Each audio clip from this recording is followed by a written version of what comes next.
Nagkaroon man kamakailan ng kontrobersya kaugnay sa paggamit ng pork barrel, hindi pa rin tinanggal ng Malacanang ang pondong ito ng mga mambabatas sa 2014 national budget. Pagmamalaki naman ng Department of Budget and Management, naglagay sila ngayon ng mekanismo para daw maiwasan na ang katiwalian. Nakatutok si Sandra Aguinaldo. Hindi inalis ng Malacanang ang Priority Development Assistance Fund na mas kilala sa tawag ng pork barrel sa hinihinging 2.27 trillion pesos na budget para sa 2014. Katunayan, tumataginting na 25.2 billion pesos ang alokasyon, mas mataas lang ng bahagya sa 24.8 billion pesos na nakapaloob sa 2013 budget.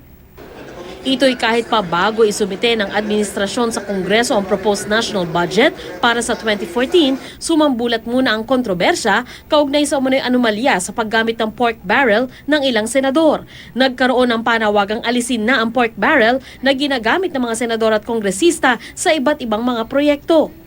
Paliwanag ni Budget Secretary Florencio Abad, meron mga distrito naman talaga na hindi naaasikaso ng national government. Issue kasi ito ng mga mambabatas Dahil sila mismo nagsabi na kailangan nila ito Matatandaang hindi naman tutol talaga sa pork barrel si Pangulong Aquino. Kahit noong nangangampanya pa lang, sinabi na niyang walang masama sa pork barrel kung magagamit ito ng tama.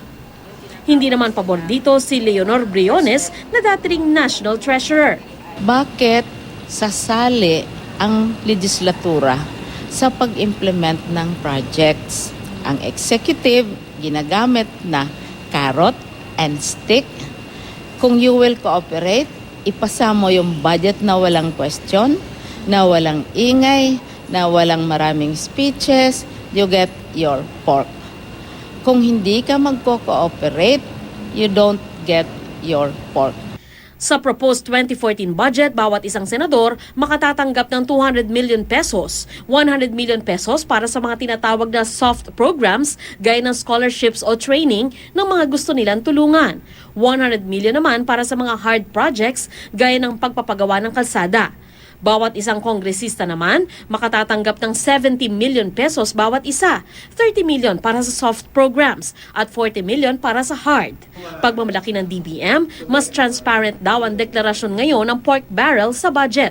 Hindi naman siya maalis, sabi ng Pangulo. Ipakita natin ang buo kung magkano ba talaga. Kasi ang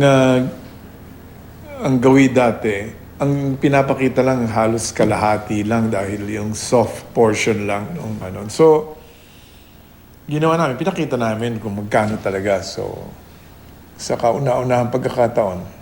Dagdag pa ni Abad, naglagay sila ng mekanismo para maiwasang maibulsa ng mga tiwali ang Pork Barrel Fund. Nakalista ang mga proyektong pwede lang paglaanan ng pondo ng mga mambabatas. Nakalista rin ang mga implementing agency na pwedeng magpatupad ng mga partikular na proyekto. Sa website naman ng DBM, idedeklara raw kung saan inilaan ng mambabatas ang kanyang PDAF. Pero sabi ni Briones, kahit mahigpit, makakahanap pa rin ng paraan ang mga gustong magpayaman sa pork barrel. So kung ano-anong paraan ang ginawa para maayos yung pork barrel, pero walang katapusan naman ang ingenuity at yung mga initiatives ng those who want to use it. Masalimuot man ang usapin, kapwa hinimok ng DBM at ni Briones ang publiko na bantayan ang paggastos ng national budget dahil pera ito ng sambayanan. Sandra Aguinaldo, Nakatutok, 24 Oras.